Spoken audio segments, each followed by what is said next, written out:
So good morning. Thank you everyone for joining us for this session. I think we're going to kind of kick things off now as it is 11 o'clock on the dot, but hopefully some more people will kind of join as we start getting going. So yeah, good morning and thank you for joining us. Today's session, as you can see on the screen, we're going to be talking about kind of when and how to adopt a local social media engagement strategy, picking out some of the initially what even is local social and some of the challenges and the opportunities associated with it. And then we're going to kind of look at some of the exemplary examples of different organisations who are doing local social really well and some of the strategies that they've employed to do that. And then some of the kind of wider discussion around local social and what else needs to be in place within the organisation. So that's kind of the theme for today, and obviously if you've got any questions as we go through, please do feel free to drop them in the chat box at the side and we will pick up on them, hopefully if we've got some time at the end. So to introduce ourselves, as I'm sure you've kind of got inception here of our screens and our photos, but my name is Naomi Linford and I am one of the enterprise social media specialists here at Crowd Control HQ, and I work with a lot of our clients across a variety of sectors to help them to both optimize their use of social media, particularly in kind of environments where you've got local social media accounts, as well as optimize their use of our Crowd Control HQ social media management platform. So that's kind of me, and I'm sure you've noticed we've got a guest speaker today, so I wanted to hand over to Rich to introduce himself. Morning. So yeah, my name is Rich Evans. I was co-founder of an agency, Blue Frog Media. We are specialists in community engagement for big brands with a specialism of big brand multi-unit. We work with brands such as Wagamama, Kettle Chips, Quick Fit, Green King, and then lots and lots of other smaller groups and SMEs. Perfect. Well, thank you, Rich, for joining us. I know you've got a lot of insights that will be really interesting to hear on this session. So, as I said, any questions on the way through, please just drop them in there because we do want to hear from you as we go through. So, to kick things off, what do we actually mean by local social media engagement? So, when we say local social, we really are kind of talking about organisations such as particularly the hospitality and leisure sector, but equally kind of housing and retail, any organisation where you've got physical kind of local sites, stores, regions or whatever, where you're engaging with customers physically, but then you've got the kind of mirror image on social media where you've got local social media accounts to represent those different sites, and your customers are engaging across those as well. And I think this is quite a new thing for a lot of organisations over the past couple of years. I think traditionally social media was kind of seen as a role and a responsibility to be kept in the kind of comms and marketing team, and they would kind of manage a set of central accounts. And then as things have developed, we've actually seen that social media has become a responsibility and a role across the entire organisation. It's really expanded through these channels out to local sites and local users. And I think personally, we've seen a lot of our clients expanding in this way and establishing these local accounts. And if they haven't done so already, they're getting onto that now. But I just wanted to kind of hand back to you, Rich, to say, why do you think this transformation is taking place? I mean, I think it's important to say it's across all of social, but naturally because of the size of the platform and the size of, in some views, the problem, we'll focus on Facebook for lots of the examples. Facebook is big on content, and Facebook wants to have as much of it as physically possible. It wants to almost create an alternative universe, if you like, or an alternative reality where users will spend more and more of their time. So what they will do, and the reason it started becoming a problem, if you like, for big brands with multi-units, is Facebook encourage user-generated content. So local pages will pop up whether you like it or not. If somebody wants to post, Facebook will encourage them as they're posting to maybe check in or list the location that they're at. This then gives the user the choice of locations that are listed on Facebook. If it can't find the location it wants, then Facebook will ask you to create one. If it can find the location that it wants, and you do a check-in as a user, Facebook will then ask you for more information that might be missing from that page to build up a bigger and bigger network and database of locations. So, so that's why the transformation has happened and why local social is a thing. The flip side of that is brands and marketeers that have realized that actually it's a very effective way of marketing. So yes, they may have been lumped with it and it may have been sort of presented to them in the first instance, but actually it's a really, really effective way of marketing at local level. Your buck, you sort of bang buck every pound that you spend is much more relevant to a local audience from a location that's near to them than, say, trying to target them from a brand page. So I think in terms of why the transformation has happened, it's because it is so effective.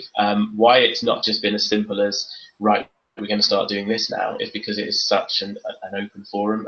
And the third tier of that is local enthusiastic managers at site level within a big brand wanting to channel their sort of passion and enthusiasm for the business, and knowing that social media is going to be an effective way of advertising the business, and so setting up their own pages where it's in the absence of a brand-led plan. So that is a scary thought for lots of brand owners. They work tirelessly to create a tone of voice and a brand image and branding, and then suddenly they've got 10, 20, 30, 40, 50 different interpretations of that brand at a local level, all kind of shouting with a different voice. So I think essentially the transformation has been driven by a customer's need. Customers now expect to be able to kind of speak to and inquire about anything to anyone on social media. It used to be it was a last resort. If you couldn't get what you wanted on the phone or on email, you would go to social media. Now it's kind of the first place that people go to. Yeah, definitely. I think you've kind of picked up on some of the key challenges and also started to get into some of those opportunities as to why it's such a good thing for organizations to be doing themselves, not just from kind of customers starting that off. And I really wanted to kind of pick up on that and discuss that in a bit more depth, some of the key points of kind of why is this such a powerful opportunity for organizations. Obviously, we kind of started with the fact that customers in many cases have driven this change because they're looking to engage with organizations on a local level. If you have a relationship with your local gym manager, for instance, or your local restaurant owner, then you're much more likely to want to speak to them than someone that's kind of at a further distance at head office who you don't know personally and they don't necessarily understand your interests and your needs. So I think definitely if you can kind of satisfy the needs of those clients, then they're going to have a much more positive experience with your brand, and therefore more likely to recommend and more likely to come back to you in the future. So that's definitely a really positive opportunity for organizations. The second, I think you also touched on, in that organizations can kind of target their content a lot more readily because they have a better understanding at a local level of what are my clients interested in, what's relevant for this audience, and therefore their content, whether it's offers or deals on particular meals or gym memberships, whatever it is, they can target that a lot more directly, and as a result are likely to get better returns and better results from that. It's also likely to improve expectations when we're talking about social customer service. I think there's often kind of figures thrown around. I'm going to use one today that you can actually deal with 8 times more customer service inquiries on social than you can by traditional means such as emails or phone calls, where you can kind of only tackle one challenge at a time. But on social, you can be in kind of different phases of answering and responding to customers all at the same time. So operational efficiencies, but also greater satisfaction for the customer, and a better understanding of the audience, and therefore better, more relevant content that we know Facebook is going to prioritize. And I know, Rich, getting into the kind of customer service side of things and picking up on opportunities, that's something you're big on when we were discussing the other day. And I think if you could share kind of some of your insights there, that'd be great. Yeah, I mean, definitely with customer service, I think it used to be when we first started offering our services 3, 4 years ago, I think it was brands were really struggling because they were being forced to deal with customer service on social, and they didn't want to. It was a public forum. It's very scary. But actually now, everyone is realizing just it is such an effective way to deal with it. You've not got call wait times. People's expectations, if you sort of want to ring someone, is that you'll answer within sort of 4 or 5 rings, and then obviously as you're asking each question in the phone call, they expect immediate answers. If someone sends a message on social media, their expectations have increased dramatically. I think I saw a year ago people would expect an answer within a day. Now they expect an answer within an hour, but that's still an hour. People are like, the habits and the behaviours are, I'll send a message and then I'll check my phone again in an hour on my break or when I nip to the loo or whatever it might be. So as long as you can get back to them in that time, it's great. It's also published there, so you've not got to duplicate CRM notes and things. You can just move it straight over into your customer management system. I think the other thing there, and the important point I want to make is customer service. Everyone talks about customer service, and naturally they talk about the negativity of customer service. So people with a problem, people chasing orders, people wanting to complain. Actually, customer service is also dealing with inquiries and buying signals and positivity. And when that's happening on social, it's generally an impulsive decision. Social, as much as it is an important part of marketing, is still very much what I would call discovery marketing. Rarely do you go to social with the intention of finding somewhere to eat or finding a product to buy. You're on social to distract yourself or to fill time. So when someone makes an inquiry on social, it's generally because everything else has done the job. Your content has been great, your targeting has been spot on, your product is fine. So that has led someone to ask a question. If you leave that longer than an hour, or even worse, a day, or heaven forbid it's Friday night and they don't get a response until Monday morning because your interaction team are office based, then that impulsive decision to send the message is going to have faded away.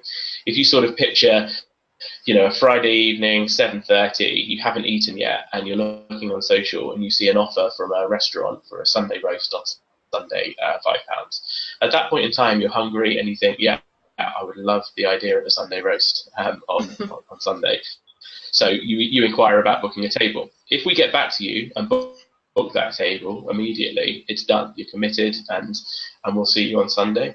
If we wait until Monday morning because it's Friday evening and that's the next time the social team are there, then we've missed the opportunity altogether. And it's actually probably going to reflect badly on the brand, and it could actually turn into negative customer service because they've asked to book a table and not been able to. If, however, you even wait an hour and that person at 7:30, their dinner arrives at 8 o'clock, they eat, and then at 8:30, something else has come up for Sunday or another option and they're not hungry anymore, you might have missed that opportunity. And the conversion rate on social, if you get back to people immediately, is great. I liken it in many ways to, social media is, I've got a bit of a hang up on the word media. There's a chap, Gary Vaynerchuk, who coins it very well and says that it should have been social networking. Media gives CMOs and marketeers the idea that you just got to put your message out there and the job is done. Whereas in fact, it's a network. You put your message out there with the aim of drawing people in to talk to you about it. If you were doing a trade show, which for me, social is the biggest trade show on the planet, you would put lots of time and effort into designers and show stand builders, making their stand as attractive as physically possible to draw people in. You would then put people on the front line of that stand and do a rota to make sure that it was manned all day, every day throughout the show, that are really good at talking to people and developing, little sparks of just stopping and having a look at the stand, developing them into full-blown inquiries. Social should be treated the same way. It shouldn't be just a case of putting your message out there. You should then have trained or resource to people to then talk to people, develop those inquiries, develop the brand loyalty, and really sort of take little sparks into conversions. Yeah, definitely. I think that's a really interesting perspective. And I think for whatever reason, perhaps because we all use social media in our everyday lives, it's considered one of those things that you don't need to have that kind of preparation for, and you don't need to, in some cases, take so seriously. But clearly, there are opportunities to be missed. And there are also customer service inquiries that if they're not dealt with, it's going to affect your reputation. So it is as serious, like you said, as a trade show or any other event where you would pour kind of energy and time and resources into it. So I know you work with a lot of different organizations, but for you, who really kind of stands out in their delivery of local social media, and why do you think that is? I'm going to try and be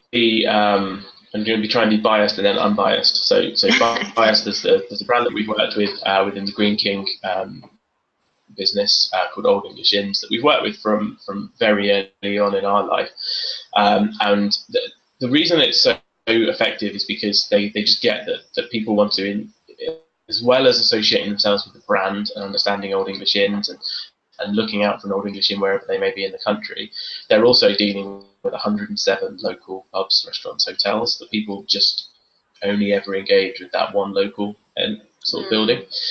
I know that big brands nowadays have lots and lots of stats as to how regularly customers will visit other locations other than their local location. And I think, you know, the stats will still show that in most instances, there is at least some loyalty to your local location, if not exclusivity to your local location. So with Old English Inns, we maintain a brand presence, and that is great. It's not the focus. So the focus is very much on the local buildings and the local pubs, restaurants, and hotels. So every single pub, restaurant, hotel gets content, gets its own advertising budget to boost that content, and so has become a real hub for people making inquiry after inquiry, booking tables, and just everything that sort of needs to get channeled through that pub, because there's an operational issue with many pubs, restaurants, and hotels of answering the phone. Many don't employ someone to sit there, so it's sort of a handheld phone and it flies around the pub, the restaurant, and if it's busy, it just can't get answered. Whereas with social, you know, with some support from us, they're able to answer people 9 to 9, 7 days a week within minutes. The other brand that we don't currently work with, but I looked into last week and are really doing quite great things on social, is another sort of hospitality chain, which is Las Iguanas. They have restaurants across the country, sort of Brazilian fare, and they channel the enthusiasm and passion that their local managers have, and almost target them to get good content out. They also supply them with all the assets that they need. You know, we're talking about the best examples and how it affects them. The other flip side of that are where there is just no strategy at all. And what will often happen is you will see, and I see it time and time again, at least once a week, is a picture of a poster about an event that's going on in a location. And that is just the desperation of the person at that location who's having to kind of come up with their own social strategy in and amongst their other jobs and are not given assets. So that poster is all they have. And so they take a picture of it, and it just doesn't reflect well on the brand, the venue, the event itself at all.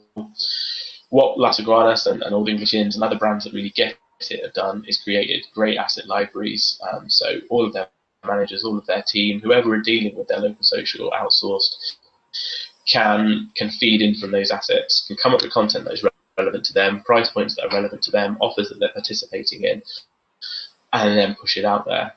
The other thing Las Iguanas are doing really well is about guest feedback. They're encouraging it, and that's really important for brands to know exactly what's going on.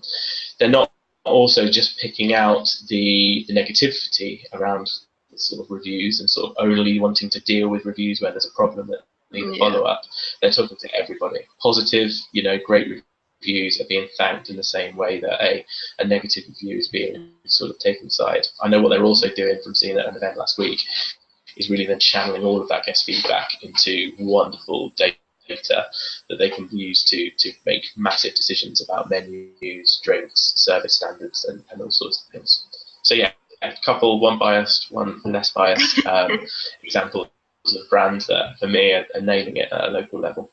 Yeah, no, I think there were some really useful stories in there, particularly about the fact that, you have got this wealth of information and data, so you need to use that and capitalize on that feedback. And also that I think it seems like kind of a hybrid approach is the best option, in that yes, local users have that enthusiasm and that local knowledge and drive to get things going on social media for their particular store or site, restaurant, whatever it is, that they can't do that effectively without that support from the central team, like you said, to provide them with good quality content and good quality images, videos, whatever it is, and the kind of mechanism to make their lives as easy as possible to respond to those questions. I think you nailed it there with the term hybrid. I mean, it's crazy, and I say it a lot, and I get some funny looks because essentially I need to put a roof over my family's head. But as someone that runs a business that specialises in outsourced social media, if a brand can do it themselves, absolutely, it's such a personal service. The problem is the always-on nature of social media. You know, really 9 till 9, 7 days a week, 365 days a year, you need to be there for your customers. And that's very hard to resource up for. But I think if you need your local managers in the same way that you will get them to feed into you on all sorts of business decisions. You need them involved in social media, but you need them channeled and following as many of the brand guidelines. You also need to support them, because as good as some managers and some team members are, they are not contractually or legally able to be there 9 till 9, 7 days a week. No. So even if it's just some support with out of hours or during busy times, or just some monitoring to make sure that that they're able to get done what they need to get done, then generally needs to be a level of support. But yeah, I think hybrid is the best way to describe it. It's not either or, it's everyone working to the same goal. Yeah, definitely. It's that kind of organization-wide responsibility and drive for social. So I know we're going to kind of come back to the wider parts of the project, but I just wanted to ask you, as I know kind of a lot of people are concerned about the changes, particularly Facebook kind of make to the way content is viewed and the way it's shown, particularly on a kind of local level. And I just wanted to ask you kind of what you make of these changes, and should organizations be worried about their content getting less reach or less impact on their audiences? Yes and no. I think ultimately there's lots of different takes on the updates that were sent out from Mark Zuckerberg himself and the head of news feed at the start of the year. And I think it depends really what you choose to hear from it. Selective hearing would hear business pages, less reach, user pages, peer-to-peer engagement getting more prominence in the news feeds and things. And ultimately, yes, that is a bad thing. But actually, peer-to-peer engagement, meaningful engagement, that doesn't have to happen on what Naomi had for tea last night. That can actually happen on a business's post. So I think for us, it started at the end of 2016, where brands had been sort of told that engagement was king, and the more engagement you get, the more reach your posts are going to have. Organic reach had been sort of dying for quite a long time on Facebook, and that's probably not due to Facebook making changes. That's probably just due to the saturated platform. More and more businesses are there. Every business arguably now has a place on Facebook, and there's still only so many people in the world, users. It's like YouTube, it's not possible in a lifetime to watch every video that's on YouTube. You can't show everything to everyone. So paid has always been and still is massively important for me.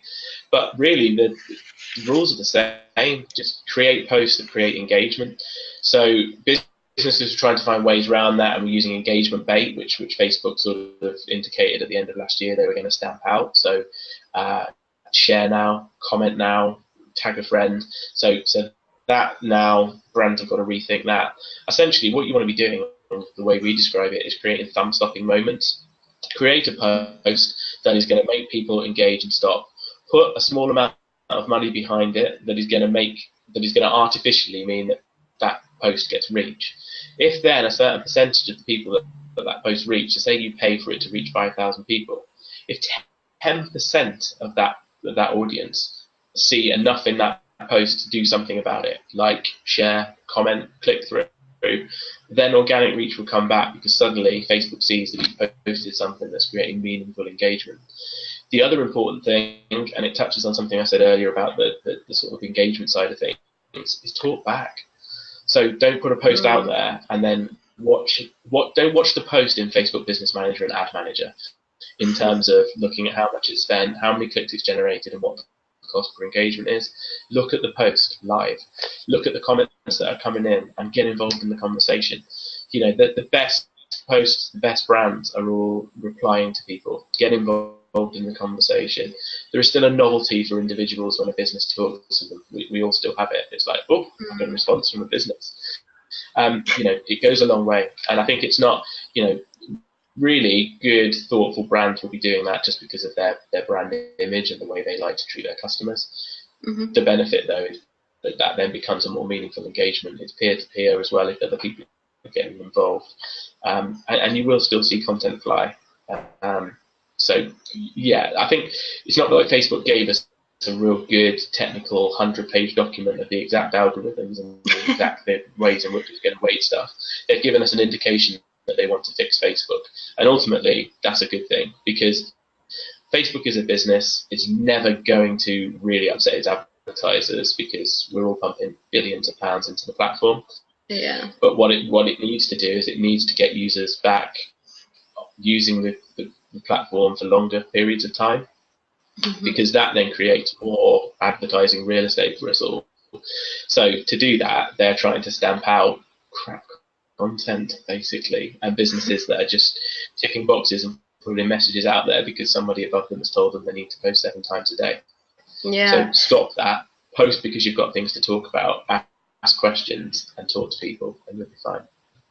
Yeah, I think so. It seems like actually committing to that kind of local social route where you're creating more relevant content that's designed for particular audiences is actually going to help you to kind of fit with this sort of channel that Facebook are creating and driving it back to those relevant local relationships. So not necessarily working against you, but actually in this case working with you if you can commit to that local social, like we said. So I wanted to kind of take it back a step to think about the kind of wider factors that are important in delivering kind of a successful local social media strategy. And this kind of picks up on some of the elements of the respect model that we put together that some of you listening may have already seen. If not, it's available for download on our website. But it essentially talks through all of the different kind of areas that are important to consider and able to deliver a successful project. And I think the first thing to pick up in this case is social media training. We've kind of talked about the fact that local users might have the enthusiasm and the drive to do social media on behalf of their organization, but have they actually had any training to say this is the best way to do this? This is kind of the best practice for creating engaging content, for doing Facebook advertising, for responding to customer service inquiries, any of these things. And I think in a lot of cases, we kind of fall back to the fail-safe position of, well, everyone uses social media, so surely you know how to do those things. But in reality, doing that on behalf of a brand or an organization is actually very different to doing it personally. And in a lot of cases, it can be a confidence thing as well. And so in having social media training to take users through those points, it can be really beneficial to get them engaging appropriately and start driving those returns and all those opportunities that we've talked about today. And I think off the back of that, identifying roles and responsibilities, like we said, kind of discussing, am I a local user just creating the content, or are they expected to reply to content as well? Or does that go to a central customer service team, or does that go to an outsourced team like Rich's clients? That's how that works. And so who is picking up on all of these different bits, and whose responsibility is that, so that you've got a cohesive kind of process and way of working across the entire organization, so things aren't going to be missed and you are going to be driving those returns.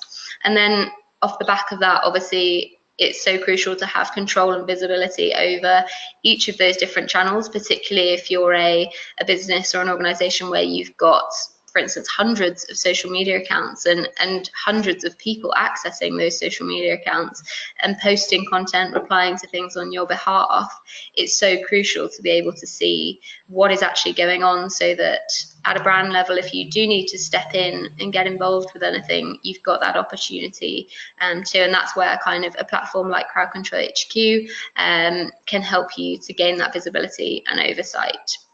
And then off the back of that, obviously, the final point to consider is the reporting and analysis. And we've kind of touched on this again in looking at some of the data that you can get from operating on social media in terms of user preferences and ideas and feedback, criticisms, things like that, that you can use to develop and further enhance your offering and your services to improve them for next time. But also thinking about what content has been successful and what hasn't, and learning from that and sharing those results across the organisation. And so that oversight and that ability to reflect on week, month on month, whatever period you're looking at is so crucial. And so that's kind of, I wanted to take it back a step and look at the rest of the picture there. And as I said, that respect model is available on our website.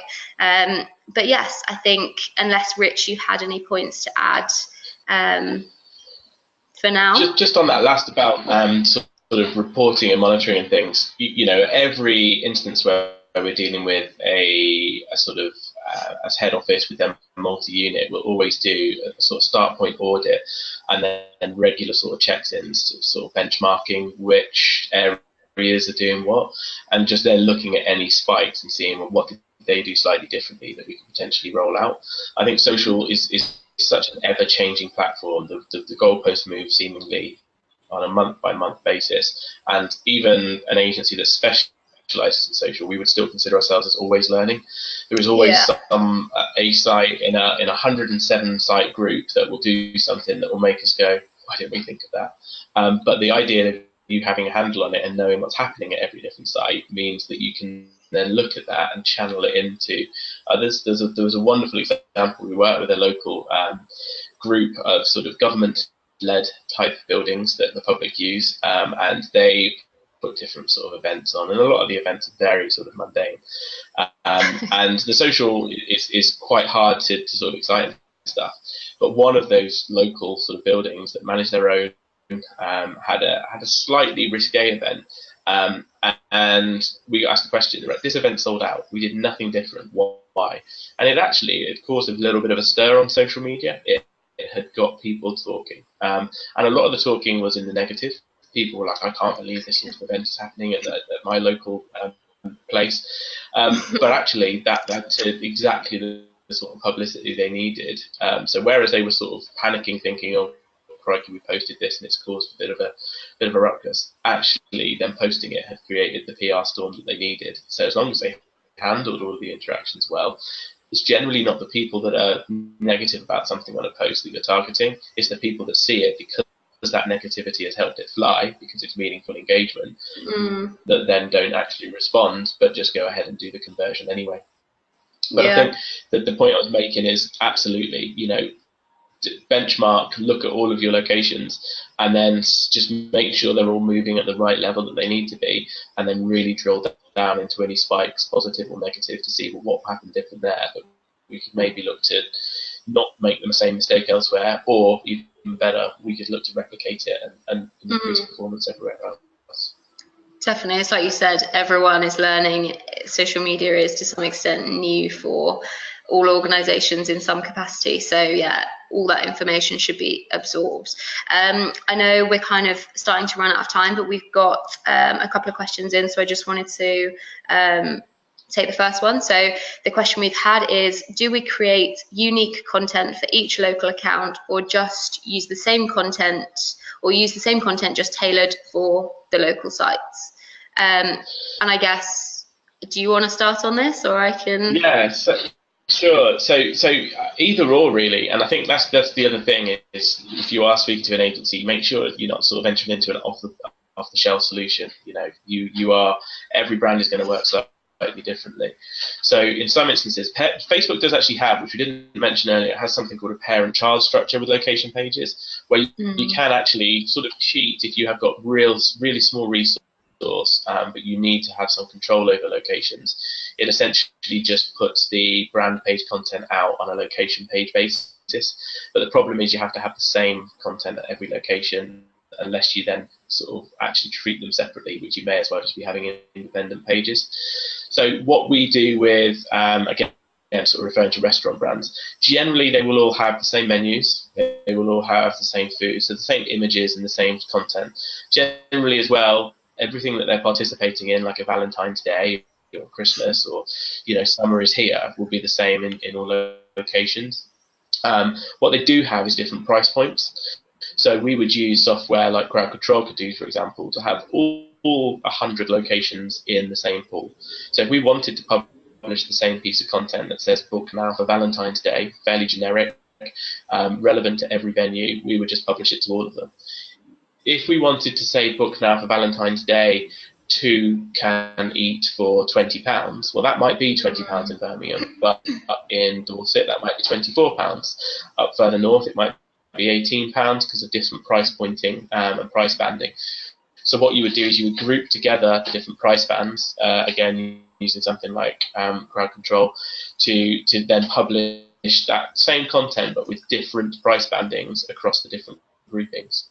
Then the third level is you might have the Barry Garlow tribute act performing at your venue that isn't performing anywhere else, in which case you would be able to publish that, and that would generally either come down to site level responsibility, assuming they've got the right assets and training to do so, or it can be requested as a one-off from the site if the brand wants to retain ultimate control. But essentially you need to retain the flexibility to have unique content at the same time as measuring the potential wins of having unique content against the time it takes. I think it would be rare that if you've got 100 different venues under the same brand, they would each have their own content plan, but they would have the flexibility that if they need to do something because of a new investment or a refurb or a particular event to them, that they can do, which a good Facebook location structure will give you. And I think just to add on that, I think it also, I mean, you kind of touched on the nature of the content in that with restaurants, it's likely to be a similar kind of set of resources. But I think we also have clients where you have to be quite careful about the content that you're putting out, and you might have to have kind of terms and conditions attached with those and particular legal requirements. And so the more help you can give them in creating kind of a base level of content that they can tailor and adapt to suit their local needs, and like you said, if there are particular price points or particular regional differentiators, then that's perfect. But if you don't have those kind of restrictions, then perhaps, and you have got that social media training and they have got access to take photos and develop content themselves, then creating unique site content is ideal. So yeah, I think there seems to be flexibility is the main word. So you want to sort of have a structure that allows you to be able to do it. You know, we work with outside of hospitality, a big chain of garage sort of auto centres, and they want to be able to sort of react to weather conditions. So if, you know, there's an ice or a snow still hit, you know, I'm sat down here in North Devon, we are rarely affected by snow and ice. So if I was to see at my local garage, you know, come and get your winter check with snow and ice, it would be quite odd. Whereas if I'm up in Scotland, then that's something that's going to be quite relevant to me. So there's many different groupings and as much flexibility as you can have to be able to react and post content quickly across relevant sites is the key. So yeah, flexibility. Okay, perfect. Well, I hope that answered your question. I think we've got time for one more, and any others that we don't pick up on, we'll respond via email afterwards and make sure we answer those. But so the second question was, what are the typical roles and responsibilities that you mentioned when talking about how to manage the local social accounts, and how do you control them? So I think if I'll kind of start on this one, if you don't mind. So when I was talking about the kind of roles and responsibilities, in terms of roles, it really depends on the organisation, but generally there's kind of a few key themes. The first being that there has to be someone in the organization that at the end of the day takes ownership for your social media presence across all sites, and across all brands, however you're operating on social media, to put some of those controls in place, particularly using a software like Crowd Control HQ, to be able to set permissions and set those processes. So there has to be kind of one team of people, whether they're in comms or marketing or compliance, wherever they're based, to manage that. And then I think the other roles come in the form of the different tasks that need to be done on social media, whether that's posting out or doing the kind of customer service side of things. Those roles will depend on who is best placed to do that activity, whether, like we said, it's the fact that the local users at the local sites can do both the posting out, and they're the best place to respond to questions because they're in a leisure centre and it's questions about the temperature of the pool or the opening hours that only those people are going to know, or whether it's broader questions about the brand as a whole or particular activities that you're doing as an organisation. And so those people best placed to respond to questions are your kind of central contact centre or your central customer service team, because they have the knowledge and the processes to be able to log these inquiries and make sure that they're dealt with appropriately. So I think there are a few different roles that need to be established and different responsibilities that need to be picked up. It's just a case of who is best placed in your organisation to respond the fastest, have the most knowledge on that topic, create the best content because they've got access to the materials, the resources, the training that they need. So it all depends on those kind of factors, but in terms of controlling them, that's something that is possible through our software and just establishing different groups of users who have different permissions, and then through those you can change those permissions if that person needs access to something else, but they've got a kind of predefined remit of what they can and can't do to both focus their attention on what's important for their role, but also make sure that content isn't going out on other channels that doesn't need to be, and the content is right for the organisation. So a few kind of variables there. I think the key word, the roles and responsibilities are going to be different in every business. The key thing is to assign them and communicate them, because duplication on social media, what often happens if there's no assignment of roles or no communication is one of two things happens. Two people do it and you've got duplication, or nobody does it. Generally, so a model of what might work is if there is brand-led content that is going to be going out 2 to 3 times a week, that is good for the person at the location to know that something is going out. So if they just get too busy, then they know that something's happening. And also if it's communicated, then when it's going out, if they've got something they also want to put out on their local page, they can not crash that content. They can do it on a separate day or definitely a separate time. I would generally say ad spend and things is something that is much safer controlled at a sort of HQ level. So, and if a location though has the ability to say, look, I've got Barry Garlow performing this weekend, I want to put some budget behind it, that can be activated for them. And then with the engagement, it's really tricky. So you either work on times. So if you have got a head office team that will look after things 9 to 5, and then it's a handover to a local site or to an outsourced solution that can do it out of hours. Generally, we will often, with lots of brands, start on an out of hours basis, and so we just pick things up at evenings and weekends. Very quickly though, we just move to doing it all hours, because the one thing with engagement is it helps to have the same message all the time. Now, there are things that we can't answer, but we build up Bibles on each location, on each brand, so that we only ask the same question once.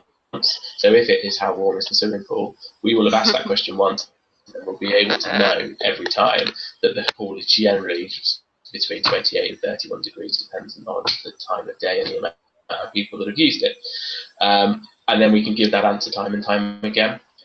We can also use tasking sort of solutions between different users to sort of, if something does come up, then we can push that to someone at a local level or someone at a head office using crowd control to say, can you pick this up for me? And then wait and watch and make sure that it is picked up while setting the expectations of the user that, we'll get back to you as soon as possible. So yeah, I think assigning them and communicating them is the most important bit.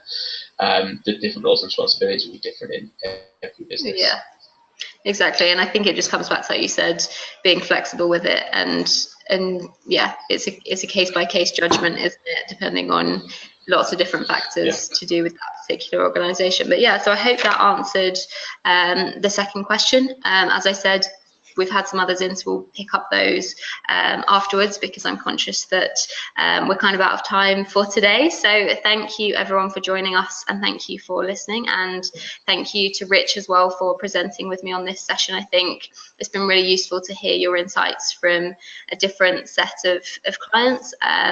And yeah, so I hope you found today's session useful. We've got our contact details on the screen here if you did want to get in contact with us afterwards. But we'll be sending out a recording, I believe, of this session afterwards anyway. So you've got the full... There is a small typo there on my email address. It is Blue Frog, the amphibian media, not Frod. Yes. And yeah, if anyone's got any questions, I, as you can tell, love talking about social. I'm a real geek with it. So please feel free to send me anything at all, and I'll be happy to try and help. But it is Frog Media, not Frog. Yes, sorry about that. That's our typo there. We'll update that before we send it out. But yeah, thank you, Rich, and thank you to everyone. And we'll be in contact shortly with the recording and any unanswered questions. So thank you for your time again, and have a good rest of your day. Thanks. Bye. Thanks.